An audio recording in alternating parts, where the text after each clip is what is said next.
Okay, we're going to call this meeting to order. Please turn off any cell phones. Any person can take a video if they want to, whatever they want to. And opening ceremonies will be invocation by Dr. Lathrop and then Pledge of Allegiance. Please bow your heads if you want to. Dear God, we love you and we thank you for your love toward us. We especially thank you for the beautiful weather that we've had. And we're reminded that all good gifts come down from you, the Father of lights. The gift of love and of wisdom and forgiveness and tender-heartedness. Let us, as board commissioners, use these great powers to govern for the good of our wonderful citizens. Amen. Amen. Chris? I pledge allegiance to the flag of the United States of America and to the republic for which it stands, one nation under God, indivisible, with liberty and justice for all. Roll call, please. Commissioner Lathrop? Here. Max Bauer? Here. Wheelock? Yes, ma'am. Thomas? Yep. Inman? Here. Rennie? Here. Lemko? Here. Next, we have approval of the minutes. Mr. Chairman, I'll make a motion to approve the August 28, 2013 regular board minutes. Support. Inman and Wheelock. Any other comments, questions, or changes? All those in favor say aye. Aye. Opposed, motion's carried. Next is our first time for public comment. If you could read the rules, Bonnie, I appreciate that. Any person shall be permitted to address a meeting of the Board of Commissioners, which is required to be open to the public under the provision of the Michigan Open Meetings Act as amended. Public comment shall be carried out in accordance with the following board rules and procedures. 1. Any person wishing to address the board shall state his or her name and address. 2. No person shall be allowed to speak more than once on the same matter, excluding time needed to answer commissioners' questions. The chairperson shall control the amount of time each person shall be allowed to speak, which shall not exceed 3 minutes. Chairperson may, at his or her discretion, extend the amount of time any person is allowed to speak. First public comment.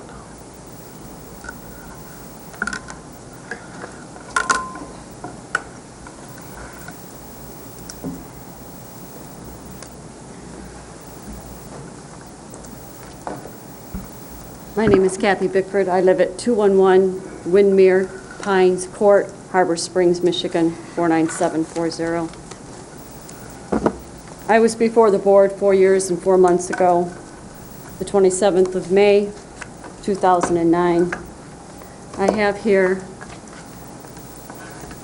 the information that I brought to you 4 years and 4 months ago, information that was submitted to the prosecuting attorney's office in 1992. This information relates to the sexual abuse of my 2 children, my 2 oldest children, David Allen Renas and Isaiah Stewart Renas.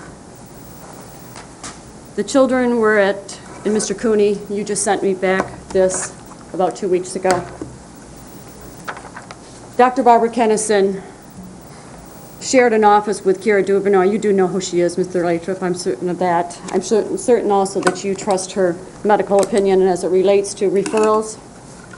Dr. Kennison knows Mike Haley quite well, Jim McCormick very well. She's a Catholic nun. She's 76. She has her doctorate in psychosocial nursing, master's in social work. Highly esteemed individual.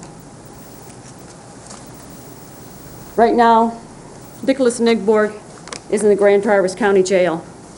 Ross Bowling is in the Grand Traverse County Jail. Colin Nigborg is in the Grand Traverse County Jail. Ross Bowling is. Nicholas will be arraigned tomorrow on assault charges. My son David will be turning himself in for growing marijuana to the Antrim County Sheriff's Department tomorrow. Isaiah, you have a bench warrant out for him for unpaid fines and fees on time would have been paid for. I'm going to read to you from the clinical summary and assessment. By the way, these are all the bills, thousands of dollars. This is what the Carpenters Union paid. Here are bills that we paid totaling over $8,000 in cash. While everybody else was having fun taking their children on vacation, we were taking them to therapy and paying for it cash. This picture here is a picture of Isaiah. This was taken in the summer of 1992. He's having a flashback. Flashback because Ed Basil took pornographic pictures of the children. It states so right here in the clinical assessment. The County Sheriff's Department asked Dr. Kennison to make videotapes of the children. These are the transcripts. I have everything from here. Client and other children at daycare hurt by Ed, Jason, and Craig. He made his children participate in abuse. Feels bad about daycare worker lying. Lola Faisal stating the children were lying. Client's brother Isaiah interviewed and stated, pulled down pants, put a gun in butt. Demonstrated by undressing a male doll, removing the underclothing and pointing at the area between the legs where the anus would be located. Happened to Colin, Nikki, Joe, David, and himself. My son was 2 when he made these comments to Dr. Kennison. You've done nothing. Mr. LaBelle said he couldn't believe the children could be, these things could happen. Well, Mr. LaBelle shouldn't be holding a, and he still shouldn't be holding a license to practice law. All the children have been in trouble with the law because they were raped. This man works for the County Road Commission. His name is Edward Lawrence Basil. He lives on Dogwood. He's been working there for 38 years. He's got a nice salary, and he'll have a very nice retirement. You did nothing. You didn't help the children. You told them that they were lying. And what the ramifications are what? That they end up in trouble because they have such psychological stress and pain. Do you understand that pain isn't just physical, it is psychological? And that it can ruin an individual? It can bring them to places that they would never have been. Never. If it was your child, or your child, or your child, or your child, or your child, or your child, or your child, your child, or your child, or your child, what would have happened to Mr. Edward Faisal? Would he still be free while the children that he raped with a shotgun are in jail and in prison? Is that justice in Grand Traverse County? Is that what you give children? This place was recommended to me by the 4Cs, a government agency. I took the recommendation seriously. She had already had a complaint. You did nothing about it. You let her reopen. And the only reason she closed is because I hounded and hounded and hounded. It wasn't because of the sheriff's department. It wasn't because of the prosecuting attorneys. It was because of me. Me. Are you happy? Is this what Grand Traverse County does to children? It sets them up and puts them in the pipeline for jail so you can have a job? Huh? What kind of community is this? I've been begging you since 1992. The Monday after the Vasa, when my son said to me, Mom, my bummer hurts, and I called Dr. Kennison. I took him in that day, and the next day they saw Dr. Wetmore, and he told me there was a big problem in this community with prosecution of child sexual abuse cases and to never give up and don't give in. Ernie Goodman, I called him. He called me back from Detroit. Mrs. Renas, don't you ever give up. And I'm not giving up until the day I die, until my children have justice and these other children. I'm not done. You tell me when my time's up. I want to find for you. There's the video transcript. Mother reported, No, 1 Isaiah minute. stated. 1 minute. 1 minute? Okay. Talking about Ed. Why is he mad? He was just mad. He got his own self mad. He took a hatchet and chopped up the chair with it. Like this one we're putting right here.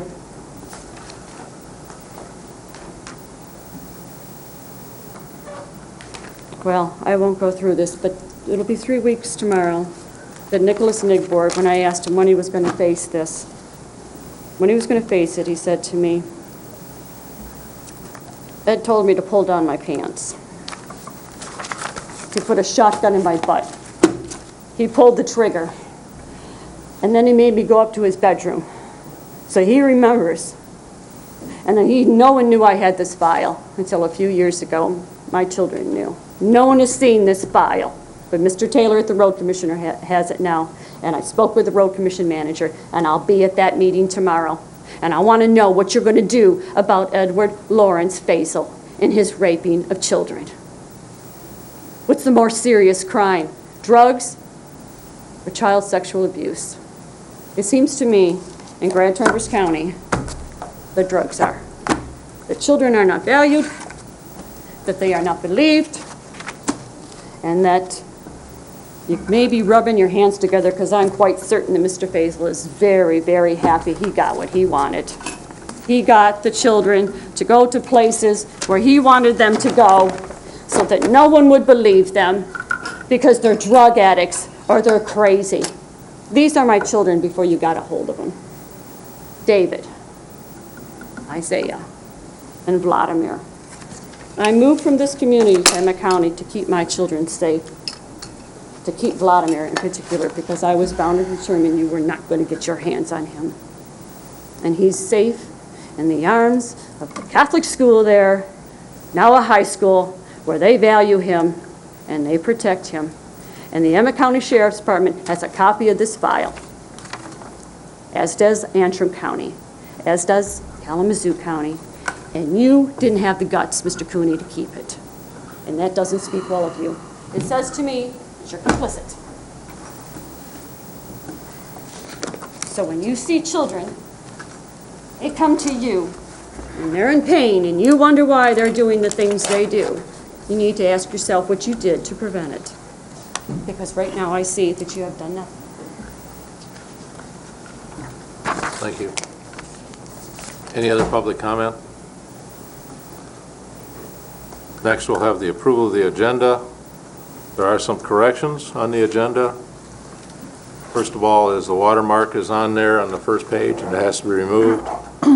And then page 2, A3, receive and file, Northwest Michigan, has to be, should be minutes of 7/1/13. And then the Finance Committee should be September claims. And then at the closed session, Chris Cook will give us an update on Carlson versus Jetter instead of Grand Traverse County. Is there any other additions or corrections to the agenda? Mr. Chairman, I move to approve the agenda as amended. Second. Motion to approve and seconded. Is there any other comments? All those in favor say aye. No, we got to do a roll call? No, on the Okay, agenda. all those in favor say aye. Aye. Opposed, motion's carried. Next is the consent calendar. The purpose of the consent calendar is to expedite business by grouping non-controversial items together to be dealt with by one commission motion without discussion. Any member of the commission, staff, or the public may ask that any item on the consent calendar be removed and placed elsewhere on the agenda for full discussion.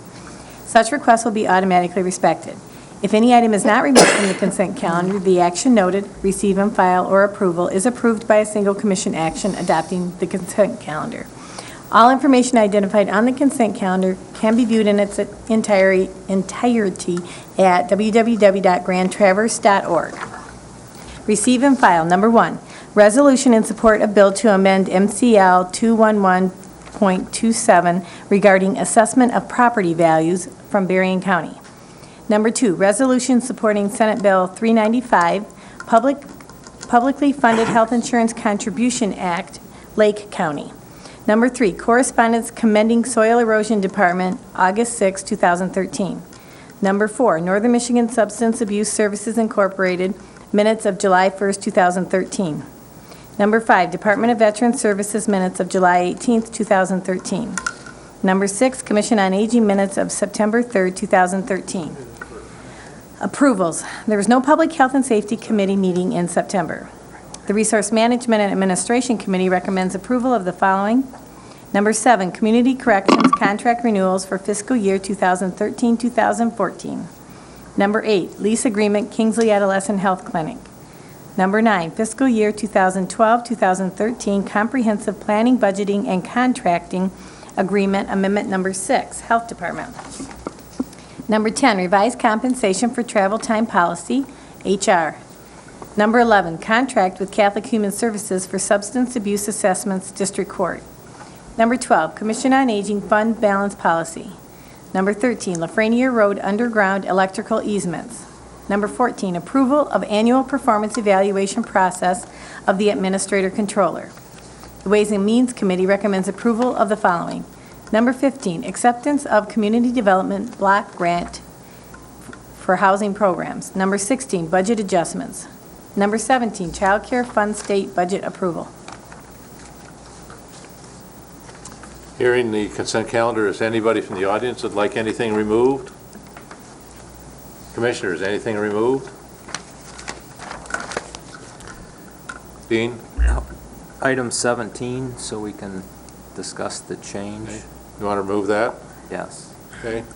Item number 17, anything else that somebody'd like to have removed? Approval of the consent calendar, minus that would be a, Mr. Chairman, I would move to approve the consent calendar with the exception of B17, please. support by Max Bauer. Yes. Any other discussion? Roll call, please. Commissioner Max Bauer? Yes. Wheelock? Yes, ma'am. Thomas? Yep. Inman? Yes. Rennie? Yes. Lathrop? Yes. Limkul? Yes. Okay, motion's carried. Next on our agenda is a presentation by Blair Township Pat Paul, the supervisor. Pat?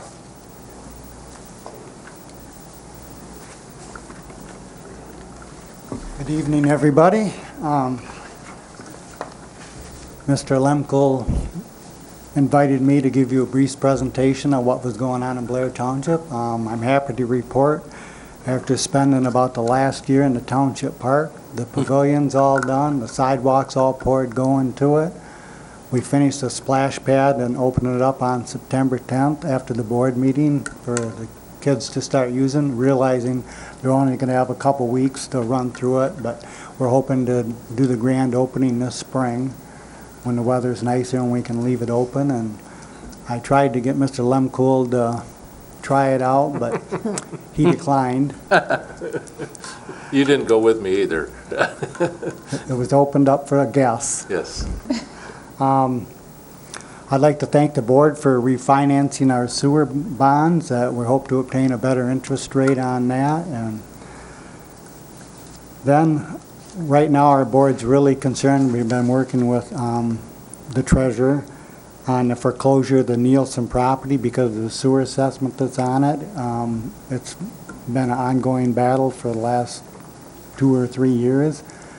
And at this point, I don't think even Heidi or Dean knows exactly what's going to happen because that piece could go into foreclosure.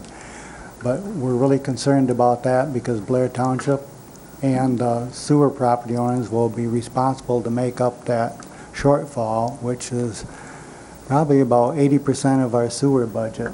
Ooh. So that's going to be a huge hit. Just so that they'll know, that's the old Stafford Horse Ranch. Correct. It's on the corner of Rennie and US 31. Okay.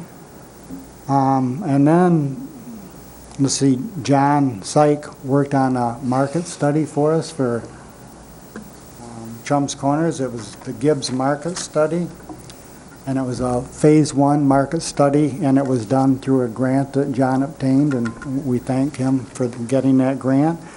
And the study found that there's an existing demand for more than 80,000 square feet of additional retail development in Blair Township, which is a pretty big amount. And obviously, with the way things have been going, we haven't saw very much of that, and either is the rest of the county. So that's about it. I'll be brief. I was put on a strict timeline, so any questions? We like brief. How's the fire department doing? Fire department's doing great. Good. Everything's, we have a new director since Darrell went to work for Grand Traverse County on that. And that's Ed Draper, and he's doing a good job so far. Very good. I understand you were out there swinging a hammer yourself in that park. Oh, yeah. I've been pouring concrete, and Wow. we pretty much, 3 of us built that whole splash pad. It took us probably a good part of 5 months. Pretty impressive. I'm glad it's over with. I'll never build another one. He said he's quite a bit short of $1 million for the splash Wow. pad. Wow. Wow. Only $25,000 in public money has It's to go called to the rest sweat of the grants. equity. at this point, and we're hoping to pay that back in the next few years. We will. We do fundraisers, and actually, the money the township put in was a loan from the township trustees, and the people that were involved in all the renovations of the park will work to pay that back. So most of the improvements in the park, very little have taxpayer funds involved in them. Well, I want to thank you for not inviting me to the dunk tank this year. And I still have, And I'm still seeing a chiropractor over the yes, last one. well, I got to tell you, I still have those photos. Yeah, I'd like to thank Mr. Inman for Yes. giving a donation so he wouldn't have to be in the dump. And I probably owe you a check for, And, yeah, and he will At some continue point in probably to time. write those checks. yeah, we're going to continue to write you checks. Okay. Any other questions? Any other questions? Pat, thank you very much Thank for you. coming. I Thanks, really Pat, for appreciate the coming. update. Thanks. Thank you very Appreciate much. Okay, Thank you. Good night. Good report. Next is a public hearing for the Brownfield Plan on 133, 141 West State Street. So I will open for the public hearing at this time. I thought maybe you were going to talk, Pat. Okay, so seeing nobody from the public, I'll close the public hearing. Then we have a public hearing for the Grand Traverse Economic Development Corporation first restated grant agreement with the Michigan Strategic Fund. I'll open that public hearing. Hey, you're on a roll. No public comment. I'll close the public hearing. Quick question, Mr. Chairman. Do any of these two items after the public hearing require action of the Board of Commissioners? Yes. So we'll have the motion on the Brownfield Plan, 133, 141 State Street. At this time, I'd entertain a motion to approve that. Mr. Chairman, I would approve the Brownfield Plan as outlined for 133 and 141 West State Street. Second. Supported by Lathrop.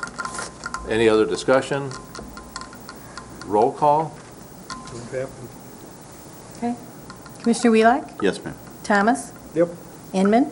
Yes. Rennie? Yes. Lathrop? Yes. Max Bauer? Yes. Lemkool? Yes. Next, I'll have a motion on the Grand Traverse Economic Development first restated grant agreement. So moved.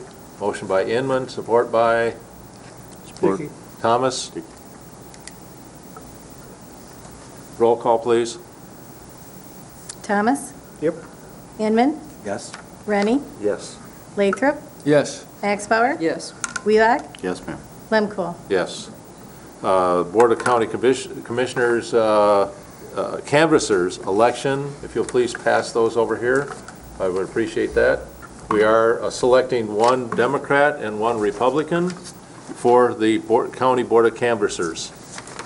So we have that already. Just, can You I want to? briefly say, the Board of Canvassers has a four-member board, 2 Republicans, 2 Democrats, they're staggered. So that's why you're voting for 1 Republican, 1 Democrat, which expires October 31st of this year. You need to vote for 1 on each side, actually. I didn't. And she caught me on it. All righty then. Okay, items removed from the agenda, consent calendar will be the Child Care Fund state budget approval. What you have on your desk is a revised summary from what was presented last week at Ways and Means. The total in the middle column is actually $29,500 lower. We were waiting, we actually received a state court administrative grant that reduced the amount by $29,500, and that made sense to do that. When we brought this, we were in somewhat of a time crunch because this is due back to the state by October 1st, but the court did obtain the other signatures, and I'm asking you to approve the Child Care Fund budget summary that you have in front of you, and this is within the funding that the county, that we have within the proposed budget for 2014, and it's actually at the same appropriation amount that we have in the 2013 budget, so. Need a motion to approve? Move. Thomas, support by Wheelock. Any other discussion? All those in favor say aye. Aye. Opposed, motion's carried. Next is the September claim summary, which is on your table.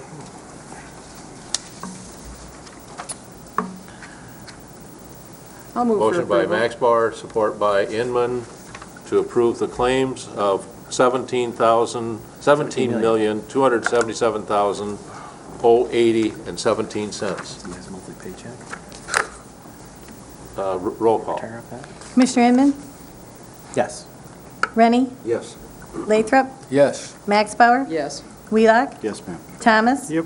Limkul? Yes. Next is the Emergency Management Performance Grant. Just a quick comment. This, if you look at the write-up, this grant actually ends on September 30th of this year, and the state is notoriously late for getting this to us. It actually always comes in about this time. There's nothing any of us have ever been able to do, but this, the purpose of this grant is to provide federal EMPG, Emergency Management Performance Grant, funds for the development and maintenance of an emergency management program.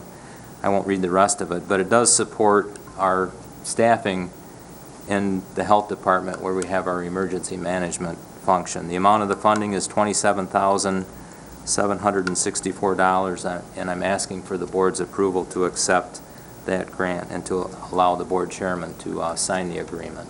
Support by Maxbar. No, Oh. I'm going to make the motion. I said, excuse me, a motion by Maxbar, I'm sorry. Yes. And support by Wheelock. Any other discussion? All those in favor say aye. Aye. Opposed, motion's carried. Next is our annual meeting requirement. Is that when we do the equalization report? No. No. No, it's our budget. It's the So budget We approve the budget Oh, that's and right. claim summary, Oh, okay, all right. and we don't have the budget yet, so we have to table this until the budget's ready. So we table the date? Table the annual meeting, or what's going to be on there. But today is our annual meeting, right? I have a question. But what we wanted to do here, and Chris and I made a decision here without really talking to Dave, so if Dave's upset with me, that's fine. But what we decided to do, we didn't want to ignore, well, no, hear me out. Okay.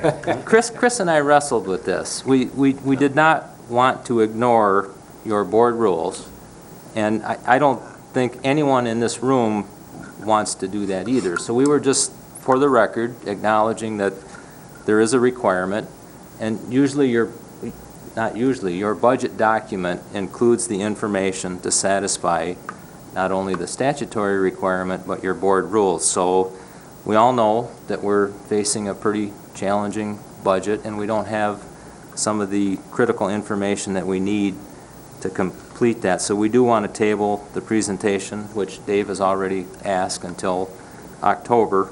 And we're just, for the record, acknowledging that requirement. And like I said, Chris talked to me about it, if too. my boss is Yeah. upset with me, that's, No I'll problem. hear about it later. Chris talked to me about it, we decided to leave it on the agenda so that we could do that. Larry? I guess as a refresher, did we in the past just schedule that for the October Ways and Means meeting? Or was it a September. separate meeting? The last meeting in September. Last meeting in September it was, huh? Yeah, the Annual meeting is- September Board of Commissioners meeting. Right. September's, Yeah. okay. Tonight. I have a question for Mr. Cooney. Yes. Mr. Cooney, is tabling this the appropriate action, or should we just ignore it until next month? Do we need to open some kind of meeting requirement and then table it? I'm sorry, we're talking about the Annual meeting annual requirement, the yes. annual meeting. Yeah, what there's no problem with delaying the information that is required to be given at the annual meeting until Okay. October when the budget numbers. This has to do with our board rules, correct? Yes, and it's, this requirement all comes about from an archaic statute that's been around for 150 years. And, Right. And I don't see any obligation that the board make some decision. There is no real decision to be made at the annual meeting. It's all a reporting requirement. And Dean really can't provide those numbers. sufficient detail tonight, and so I don't see any problem with delaying that until October. All right. So So the- I would move to, Mr. Chairman, may I? Okay. I would move to table the presentation of the budget information required to meet the annual meeting requirement until our October board meeting. Do I have support? Why not? Sure. Thomas? Okay, I'll just kind of give you an idea. Section MCL 46-63, Section 3, including reports showing the number of employees in each office, department of the county, and make any recommendations it shall deem advisable, either increasing or decreasing the number of officers and employees in each department and the salary thereof, a detailed estimate of the necessary expenses of the said county for the ensuing calendar year, together with an estimate of the probable receipts of the county from all sources other than taxation, and the amount of money necessary to be raised by taxation for several purposes of the county expenditures. So that's kind of the annual report that's given, which is our budget. That's why we're tabling this. Okay. All those in favor say aye. Aye. Opposed? Motion's carried. Next, we have our unfinished business. Mr. Chairman, Guess we should. I could let you know who won the election if you'd like. If you would. For the Republican Board of Canvasser, Karen Goodrich won, and for the Democratic candidate, Ross Richardson. Okay? All right. Congratulations to both of them. Okay? Next is any other unfinished business? Any new business? Second, public comment. What did we do? We lost them all. Okay? I would like to respond to Ms. Bickford's comments earlier. And what I'd like to say is that, and this is Bob Cooney, County Prosecuting Attorney, Ms. Bickford obviously believes her children were subject to sexual abuse. The case that she refers to is alleged to have occurred in 1992, and the case has been reviewed by at least 3 prosecutors, all with the same conclusion. I want to assure the public that prosecution of child sexual abuse is not just a top priority. These are among the most important and serious cases that we deal with. That's why I appointed the most experienced child sexual abuse prosecutor in Michigan, in northern Michigan, to be my chief assistant, Noel Mogenberg. That's why we have tried this year alone 6 criminal sexual conduct first cases, because of the tough stance that we take in those cases. And we've had excellent results with all of those. So that's what I want to say. Thank you. Okay. Any other public comment? Next is commissioner reports. Mr. Lathrop. Today, a lot of the members of this board went to the pavilions, and they talked to us about their program and gave us a tour, and it was truly heart-lifting and wonderful to see what our county can do for our older citizens. It was wonderful. That facility is clean and beautiful. I've been in a lot of medical facilities over in my life, being a doctor for 43 years, and I've never seen anything as beautiful and nice as that. There were happy workers and happy patients. I was proud to be part of it. So I think we all enjoyed that. Chris? I wanted to make a report regarding Garfield Township last night.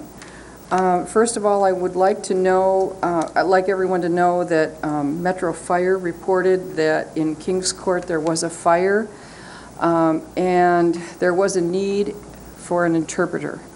They had a devil of a time. Denise Schmuckel, who is a Garfield Township trustee, noted that their office has a list of interpreters. And Mr. Cooney, I don't know, what your process is or procedure is, but I think it might be beneficial for your office, and Mrs. Schmuckel was extraordinarily helpful last evening, to send out some kind of notification to city firefighters, city police. I know you work very closely with, the county sheriff's office, and I don't know what process you have to get interpreters, but Yeah, there is a statewide number for contacting an interpreter 24 hours, 7 days a week, and I'll look into that. I yeah. would think Central Dispatch would be the place to have that, because no matter what agency needed it, they would be the person to contact. And Yeah. I guess the problem was, at the time, what Metro Fire was trying to determine was if there was anybody else in the building that they needed to remove. And they were trying to talk, and, as anyone would. But I just wanted to make mention of that fact. The other thing I wanted to mention that was discussed by a member of the public last night was the process regarding soil erosion and stormwater runoff. Mr. Brent Thomas, and this was approximately a 20-minute public comment. This poor gentleman had been everywhere, and he has tried everything. He showed photos, and I will tell everyone that he lives in Lone Tree Subdivision. He moved in February. The first picture that he showed was taken after he moved in. The second photo was in July, and it's a cesspool, and it truly is. He said that within 200 yards of this cesspool, there are 16 children under the age of 11, and I want you all to take a real good look at this. I did talk to someone who was knowledgeable about building after the Garfield Township meeting, who said you cannot allow your water onto someone else's property. This is occurring. Mr. Thomas, who has a 5-year-old, has in his own backyard sunk up to his knees. He said that, and I took notes as best I could this afternoon after the meeting. He said there is supposed to be a 6-inch grade from his house. He said it was passed at 3.5 inch. I don't know who passed it.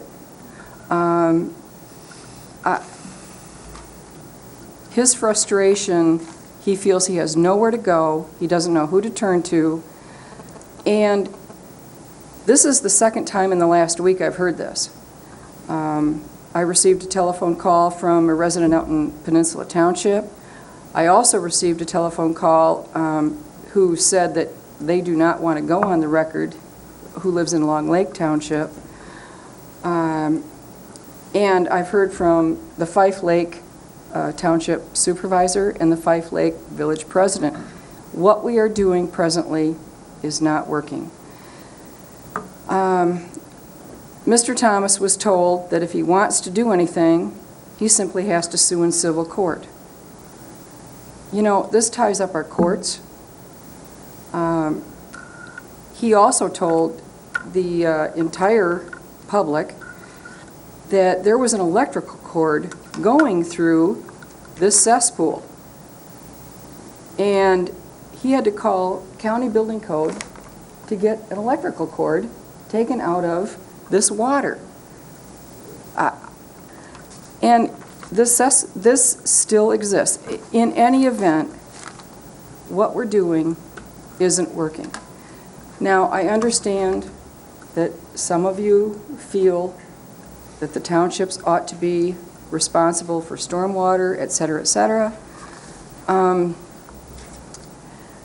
But the state has consistently pushed back on local units of government, the courts, et cetera, et cetera. This is an opportunity, and basically that's what we're doing. We're pushing off what could possibly, in my opinion, be better handled by the county. I don't know, you know, I've been here for 6 years. I've heard 4 complaints in the last month. We never had this before. I think we need to relook at this. I would encourage every single one of you simply to take a look at the Garfield Township video last night. It's 20 minutes before the end of the meeting, public comment. Please listen. And I have Mr. Thomas's photos. I have his phone number here. We have to do something. Any other, do you want to comment on that? Yes, I do. I spoke with Chuck Korn, the township supervisor, this morning on this very subject. He's going to be getting with me with more specific information about the exact things that are going on, and yeah, he's going to give me all that stuff. Okay. And we're going to see what we can do to, you know, from an administrative point of view, to help this person out. Obviously, we, you know, sometimes we just can't, but, you know, we're going to do what we can. Good. All right. Okay. We've helped in the past. Yep. We And don't have that opportunity anymore, and I think we need to relook at it. But that's just me. Commissioner Rennie? Yeah, Dave, would you clarify what you just said? I didn't get anything out of that. Well, I spoke with Chuck Korn. He brought this to my attention this morning after the Brownfield. As far as going forward, that part. Well, he's going to bring the specifics of it to me. We're going to sit down and discuss it. We're going to talk with the drain commissioner. We're going to talk with soil erosion and the construction codes folks and see what can be done. You know, and you know, if there's any remedies, we're going to try and pursue them on behalf of the resident. And I also suggested they might look at the health department because I think that's a health issue. Could be that too. I mean, we're going to see what we can do. In that area, you had some pretty underground layers of clay that are not going to let drainage to occur very well, and you're going to get ponding. You know, there was a reason it was all nothing but a Christmas tree plantation for a long, long time. It's no reason to pass code when it isn't. Yeah. Go ahead. Is the drain commissioner's office involved with this? No. No. And doesn't belong involved in, is that the way I understand that right? In previous he did, but not now. Okay, but the way it stands now? The way it stands right now. Involved. You're talking about 2 different things. Yeah. Yeah, we are. We don't have any stormwater ordinances. That's right. If it's in fact stormwater, Right. it's not part of the county ordinance. Well, This isn't stormwater. soil erosion is covered, but that's only within 500 feet of the lake or stream. If there's no lake there, then No. I cannot. No. Let's not argue that now. Let's go hey, I forward was in the if we building can. business 30 I know years. you were. Think I don't know it. And I'm willing to argue with you. Anything else?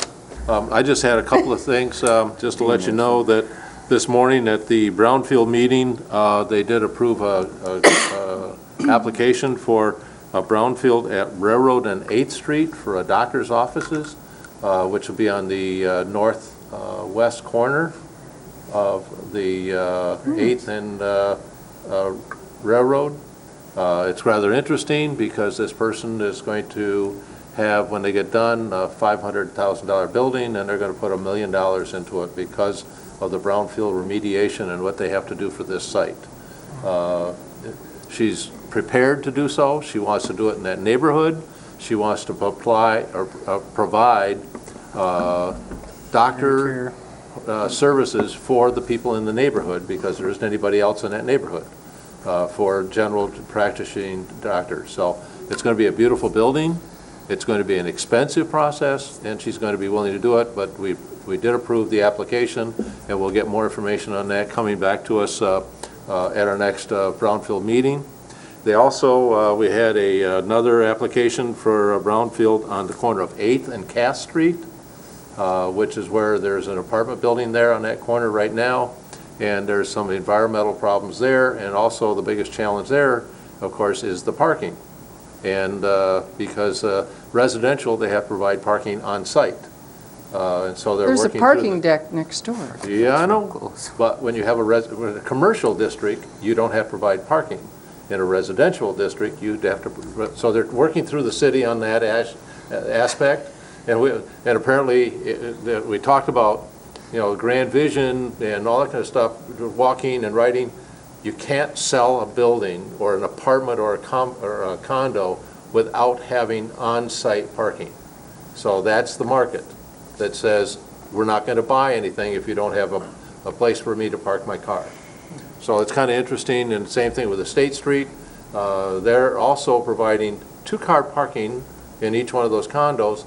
A couple of them will be a parking ramp where they come in, they raise up the ramp, and then they can park another car underneath of it, which is kind of creative. And but still in all, the market says that if you don't have parking for my car, I won't buy your condo. So that's what's happening in that situation there. So, and then also I had a chance to go to the Conservation Resource Alliance semi-annual meeting in Black Star Farms. Very interesting, of all the different organizations and the people that were part of that. And they have a meeting every other year and make a report as to all the projects that they're doing for the 5-county area. So I just let you know. Anything else to be brought for the board? Any notices? I don't have a notice. There's something I would like to announce, though.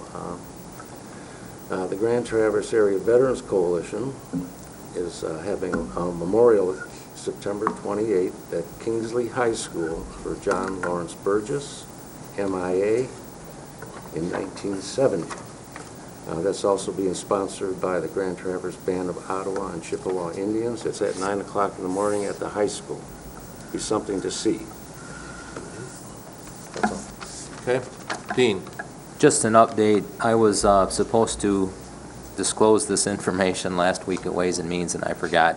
Last month, the Board of Public Works in Blair Township approved resolutions to refund some of the Blair Township bonds. That is on hold right now because of the volatility in the interest rates because of a large city downstate. But we discussed this with Chris and Bob's office, and because the board took action, he said all we need to do is make you aware that that is on hold. We will probably look at a refunding March of next year. The next call date on those bonds is May 1st of 2014. So just passing that information on. You acted along with the township and the Board of Public Works to do that, but we're on hold at this point. Anything else? I guess we're going to have a closed session for an update on Carlson versus Jeter. I need a motion for that. So moved. Second. Motion by Wheelock, support by Inman. A roll call, please. Commissioner Rennie? Yes. Lathrop? Yes. Max Bauer? Yes. Wheelock? Yes, ma'am. Thomas? Inman? Yes. Lemko? Yes. So we're into closed session. We don't expect to take action when we come out of closed No. session. Yeah. We're done. Molly Augustineau told me that you cannot let your water on your property run off on somebody else's. That's Chris. Primarily because soil will move with it. But you don't have to have a soil erosion pressure within 500 feet of Laker Street.